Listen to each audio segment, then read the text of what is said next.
tears would cry, his tears would pass on to his food and drink, and he was in a state until sometimes he would pass away, asking that and saying that the grandson of the Messenger of Allah was killed thirsty, was killed hungry. So Imam Zain al-Abidin cried for 34 years. And this is one of the realities of Karbala, because the Imam, he witnesses Karbala, and also he sees through the light that he has of knowledge, he sees Karbala, therefore he understands it completely. And this lets us know that mourning for Imam Hussein alayhi salam does not have limits. Don't think that you've done something very great, even though Allah has blessed us with azadari and crying for Imam Hussein. Do not think you have done the full azadari. No, we have only done a little bit. One of our great scholars, Ayatollah Wahid al-Khurasani, mentions and says, even if the world were to completely burn down for Imam Hussein, it wouldn't be enough. Even if the world were to burn down for Imam Hussein, it wouldn't be enough. Because we don't understand Karbala and the tragedies, but the Imams do. And how our dear scholar Sheikh Salim mentions, that is why it's related in the tradition that the Imams will cry in place of tears, blood, because they see the reality. Imam Zain al-Abidin, I want to talk about his worship because tonight our topic is about halal income. And that what can we do to make our income halal? And one of the problems that we have is that we treat work separate than masjid. And when we go to work in business, we're a completely different person than we are in the center or at home. So how can we make our work, how can we make our job a place of worship and allow to become close to Allah doing our work? One is, when you look at Imam Zain al-Abidin, and as a person begins to worship Allah, a person develops what they call ma'iyyat. They are ma'a in Arabic means what? With. So there's constantly with Allah. When he's with Allah throughout the day, he will be with Allah when he does business. He will think of Allah. He says, should I do this transaction? So should I, for example, cheat this person here? No, I should not. Should I, for example, rip this person off? No, I should not, because I am with Allah. Imam Zain al-Abidin alayhi salam has unprecedented worship of God. Imam Baqir alayhi salam, his son, comes to Imam Zain al-Abidin, and I want to give you some of the details of why we say he is the adornment, he is the beauty of the worshippers. Why is he the beauty of the worshippers? It says he worshipped so much that his forehead, his nose were bruised due to prolonged sajda, prolonged prostrations. Imagine how much must you worship that your forehead and your nose becomes bruised from worship. Then Imam Baqir alayhi salam mentions in this source that his ankles were swollen from standing in salat. He would stand in salat so much that his ankles were swollen. Or we see other instances, he's worshipping Allah and his cloak falls. And maybe at that time for such a person, an individual, to have their cloak fall when they're praying, they would say, oh, if it slips a little bit, they pay attention. Most people you saw, most Imam Jama'ats, if you prayed for, you never seen a cloak fall and they don't do anything about it. It usually falls a little bit and they go like this during salat. But Imam Zain al-Abidin was mentioned that from Abu Hamza, that his cloak falls. And he says, woe to you, don't you know before whom I stood? He is so immersed in the worship of God that when his cloak falls, he does not pay attention to it at all. 3, another example, we see that he had a large farm of date trees. And we have, alhamdulillah, in California, we're also blessed with, I don't know if you've visited some of these date trees that exist, they're like forests. And he had a large amount of these date trees. And he would pray behind every single date tree. Pray 2 units there, that tree, 2 units there, that tree, 2 units there, that tree, 2 units there, that tree. And the fourth I want to say about his worship is related from Imam Baqir alayhi salam, that he used to pray 1,000 units of prayer day and night. 1,000. Now when he was asked about his worship, he says that my worship is nothing, very humble compared to the worship of Ali ibn Abi Talib. Now this gives us an image of how Imam Ali alayhi salam used to worship. So some question, how can you worship and pray 1,000 units? Can you even do that? Allama Amini, great scholar that wrote Al-Qadir, loved to defend Imam Ali alayhi salam. So he says, this saying that I have, that people are questioning, saying, how can you pray 1,000 units? He says, one day, night, I tried it. I attempted to do 1,000 units to prove to people that it can be done. What a scholar, what an alim. And he says, me, Amini, I could do it. I did it. So therefore it's possible, let alone Ali ibn Abi Talib alayhi salam. Please recite a salawat ala Muhammad wa ali Muhammad.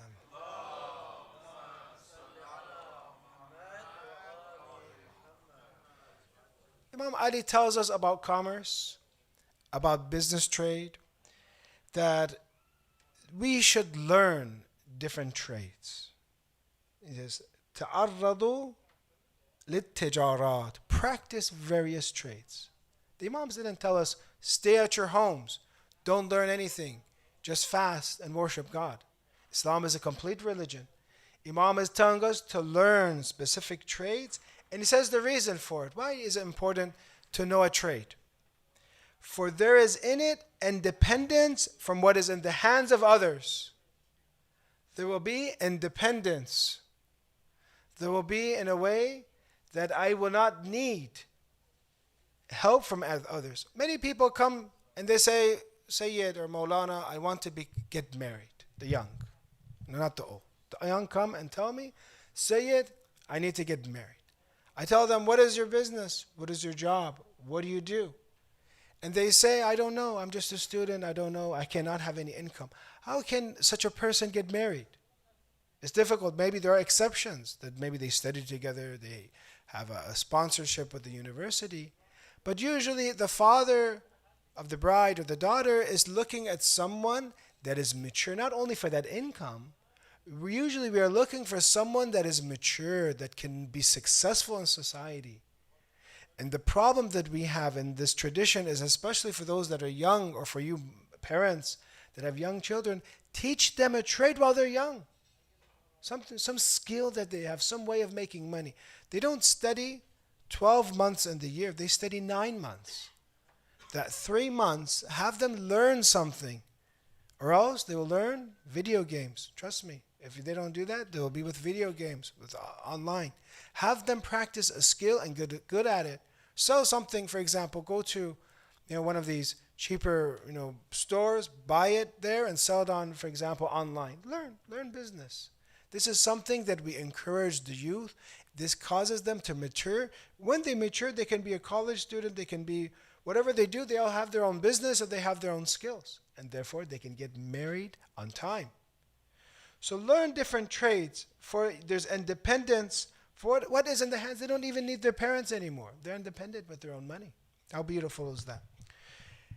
I mean, not that they don't need their parents, but they don't have to rely on their parents supporting them. The characteristics of Islamic business practice. If I were to explain to you, how should a Muslim do business? Have you ever, for example, looked for a Muslim to hire and know that Muslims are much better than non-Muslims? Does that even exist in our communities? Or do we as a community need to learn that we should learn halal Islamic business practice?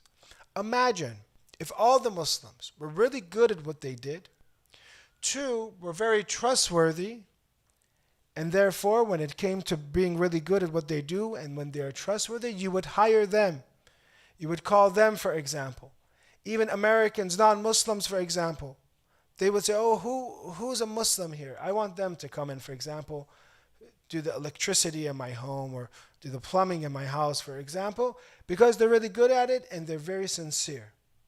Inshallah, one day, this is one of the best ways to promote Islam, to promote our religion, is by being a good person. The traditions say, call people without your tongue. Call people with your actions. So the first thing that we look at in Quran, the first advice that I want to share tonight that Quran says about Islamic business practice is رِجَالٌ لَا تُلْهِيهِمْ تِجَارَةٌ وَلَا بَيْعٌ عَنْ ذِكْرِ اللَّهِ. That's the first. Surah Nur, verse 37.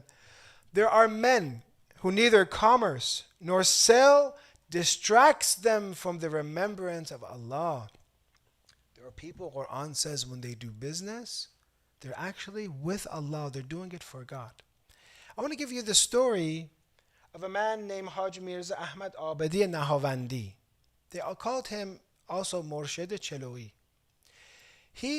There's a book some wrote about his life. They called him the best businessman of the year, or the century. The best businessman of the century.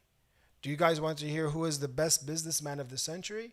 This is how his restaurant worked, how it's possible. One characteristic he had 2 lines in his restaurant. He had kebab.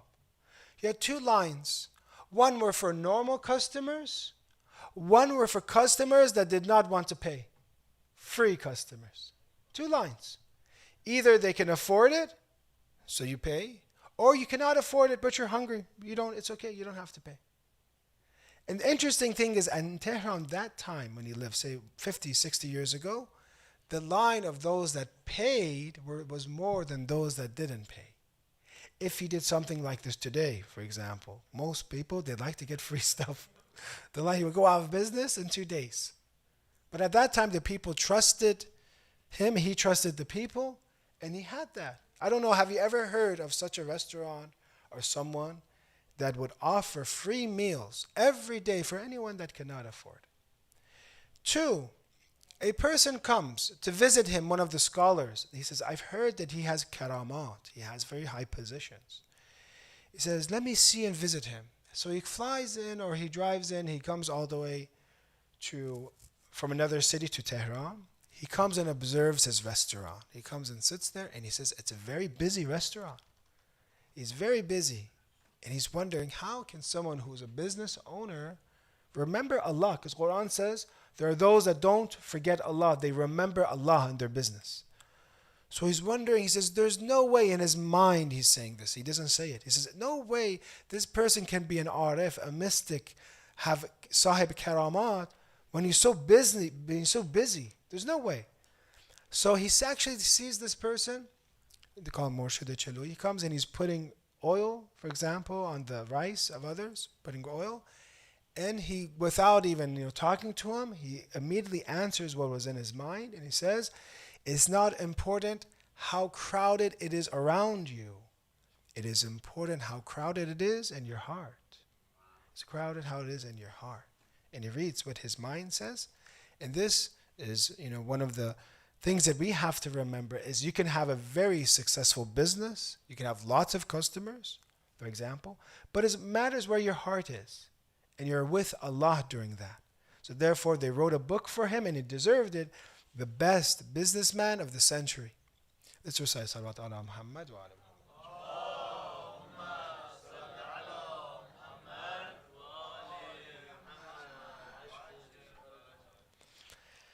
The second aspect is that many times when we have to address this, we love to blame others for our failures.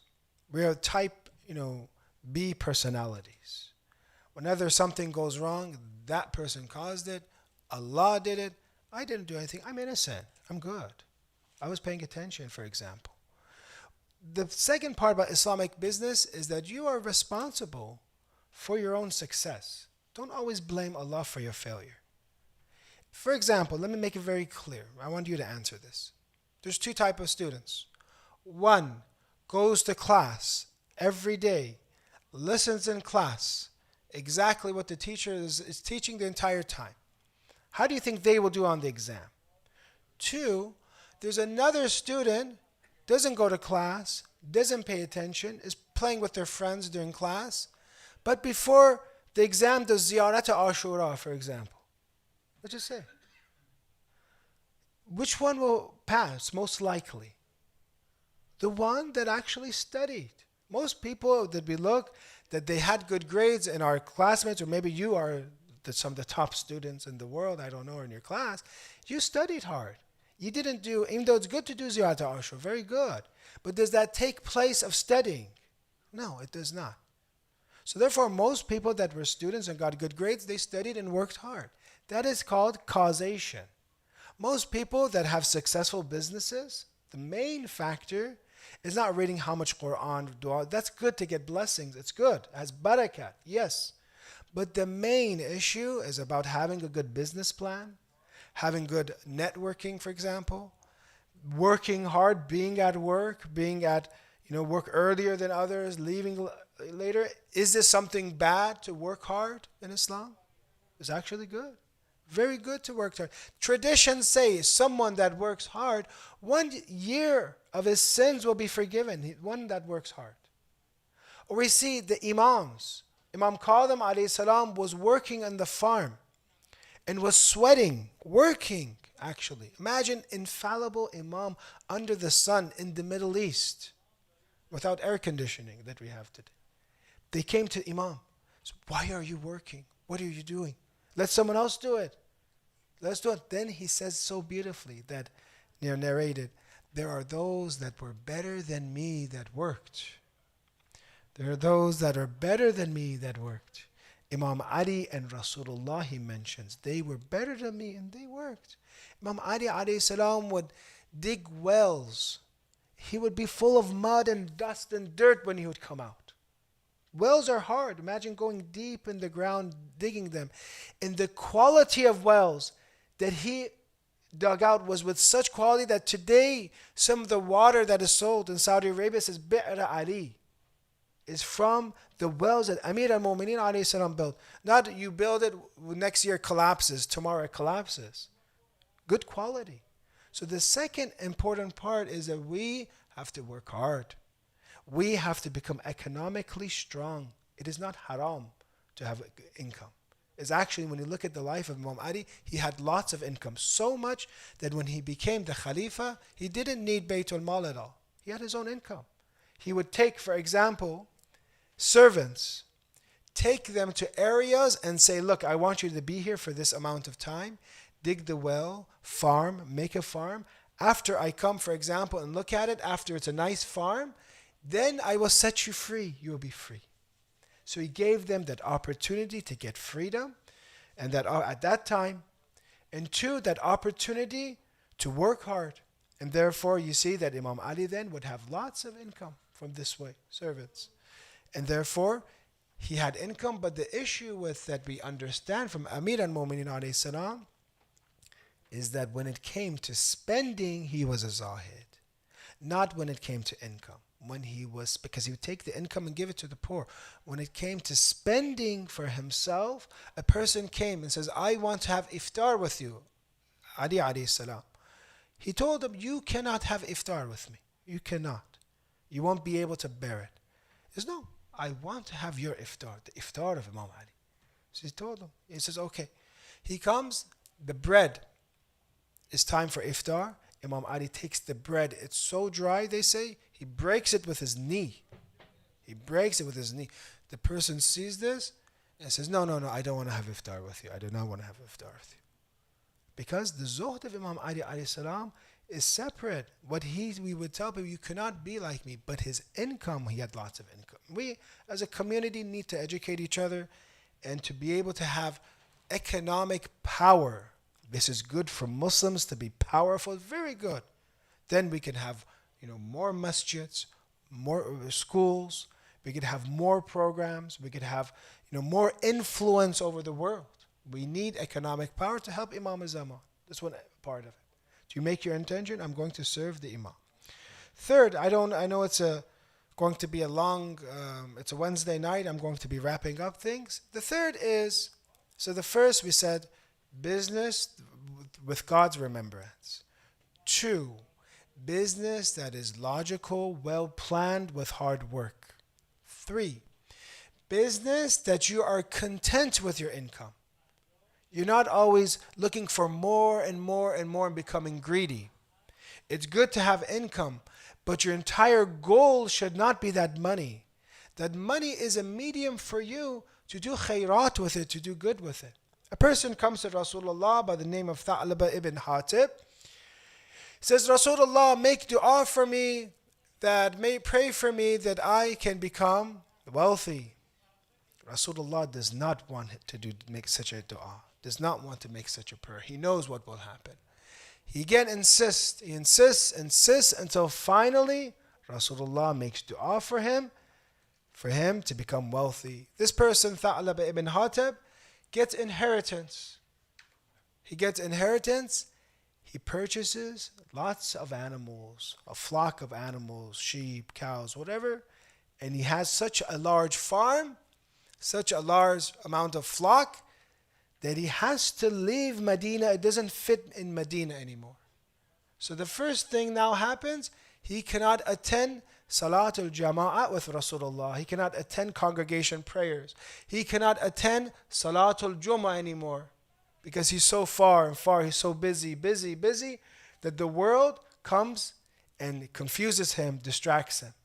Then finally Rasulullah sends people to come and get zakat, to come and get his Islamic tax. For example, for every 40 sheep, you should give a sheep, for example. There he comes and he says, no, I do not need to give tax. This is like jizya, I'm Muslim. I don't need to pay tax, I'm a Muslim. There Rasulullah mentions woe upon Tha'laba, woe upon Tha'laba, woe upon Tha'laba, because he was such a good person, he was attending the salat of Rasulullah. Now he left that salat for his money, for his wealth. Now he's not even coming to Friday prayers anymore. Now he's not even paying his zakat anymore. So a lot of times we have to understand this. Money can corrupt us. I want right now, imagine you win tonight or they give you $1 billion. $1 billion. Would you live the same life that you live now? Would it change? If you have $1 billion, would you start visiting the world? I want to see this island, that island. Maybe I would have a private yacht. Maybe I would invite everyone and do azadari in the private yacht. I don't know. But can we control ourselves? Can we control ourselves? So sometimes you have to understand that that amount of money for you is perfect. Allah has given you that much money because He loves you. He knows this is good for you. But a little bit more than this will distract you. A little bit of this, you will not come to the masjid as much. For example, you'll be too busy. You have a big company, for example, this work, that, for example, this investment. So therefore, we have to be content with what Allah gives us. The fourth, money should be halal. And we ran out of time tonight. I don't want to make it too long. But we read in Ziyarat Arba'in that the reason why those killed Imam Hussein alayhi salam is because they love the dunya. وَقَدْ تَوَازَرَ عَلَيْهِ مَنْ غَرَّتْهُ الدُّنْيَا. Yet those who were seduced by this worldly life, they're the ones that killed Imam Hussein. They were seduced by the dunya, by the world. So haram income has different effects. It hardens the heart. It causes du'as, prayers not to be answered. It causes someone not to go into heaven. It causes our actions, our other a'mal not to be accepted. And therefore, it causes the barakat and blessings of Allah to leave someone who has haram income. May Allah inshallah reward all of you. We're going to dim the lights and talk about the musibat of Imam Hussein alayhi salam. I believe that we have Lutmi or Sina Zani, right? Afterwards? We do have it? Okay, sure. Okay. بسم الله الرحمن الرحيم اللهم كل وليك الحجة ابن الحسن صلواتك عليه وعلى آبائه في هذه الساعة وفي كل ساعة وليا وحافظا وقائدا وناصرا ودليلا وعينا حتى تسكنه أرضك طوعا وتمته فيها طويلا. We've been crying for 10, 11 nights. Imam Zain al-Abidin cried for 34 years for Imam Hussein alayhi salam. The reality of Karbala is that you cry for 34 years like Imam Zain al-Abidin, but we do not truly understand it. it is time for the caravan of Imam Hussein to go to Kufa. You know, there are many different families in Karbala. There's the daughter of Imam Ali Ruqayya with her family, for example, that were sons that were shaheed. There's Kulthum, the daughter of Imam Ali, that is there. She was also, these were different mothers, these were different people that they were with Imam Hussein as a family. This lady Zainab alayhi salam in this caravan, another mother of shaheed. These are some of the mothers that saw their children become shaheed. Own in Muhammad. Then we have the mother of Qasim ibn al-Hassan. Then we have the mother of Ali Asghar Rabab. We have different mothers. This caravan has women in it, has children, maybe 20 different children. Imam Baqir alayhi salam is part of the children. Lady Ruqayya is there. Lady Sukaina is there. So therefore we see that now it is time to go to Kufa. They said farewell to Imam Hussein alayhi salam, but now they have to say farewell to the bodies of the shuhada. Umar ibn Sa'd takes, and this is from Maqtal al-Hussein Kharazmi. So Umar ibn Sa'd is taking them to Kufa now. وحمل بنات الحسين عليه السلام وأخواته وعلي ibn al-Hussein. He is taking them. فلما مر بجثة الحسين عليه السلام وجثة أصحابه. Now they pass by the bodies of Imam Hussein and his companions. صاحت النساء. The ladies now look. It is possibly day now. They look at exactly with the sunlight, what's going on, what happened, how are these bodies, and they begin to scream and cry. It says, this is again in the Maqtal, Latamna wujuhahunna. They begin to strike their faces. If you want to see where lotmiya comes from, some of the first lotmiya or latam, which means hitting, is happening from the mother of the shuhada, sisters of the shuhada. They're hitting themselves, they're hitting their faces. Now Lady Zainab begins to cry in a way that everyone there, the narrator says, begins to cry. The enemy begins to cry. Friends begin to cry. Even in this maqtal it says the animals begin to cry. She begins and calls out, Ya Muhammada. The first thing she says, she calls her grandfather Rasulullah. Ya Muhammada. Salla alayka malikus sama. May the angels send their salutations upon you. Now she says, Rasulullah, this is your Hussein. Hada Husseinul bil ara murammalul bid-dima. This is your Hussein, who is now saturated, that is covered in blood. This is your Hussein, Rasulullah, the same Hussein that you would take on your shoulders, the same Imam Hussein that you would kiss his lips, the same Imam Hussein and Imam Hassan that you would delay your prostration for. This is how he is. Muqatta'ul a'adha. His body parts are dismembered. His head is severed. This is your Hussein. At that time, the enemy began to cry. This was such a heart-chilling cry of Imam, of Lady Zainab alayhi salam, that all those present began to cry for Imam Hussein. Inna lillah. Inna ilayhi raji'un. Ya Allah, we ask you to give everyone shafa, inshallah, except our azadari. We seek forgiveness for all those that have passed away, our family members. Give protection, inshallah, for the Palestinians, especially those that are oppressed, and especially those that are in Gaza right now. We ask you to give expedite the return of the Imam of the age with a salawat ala Muhammad wa ali Muhammad.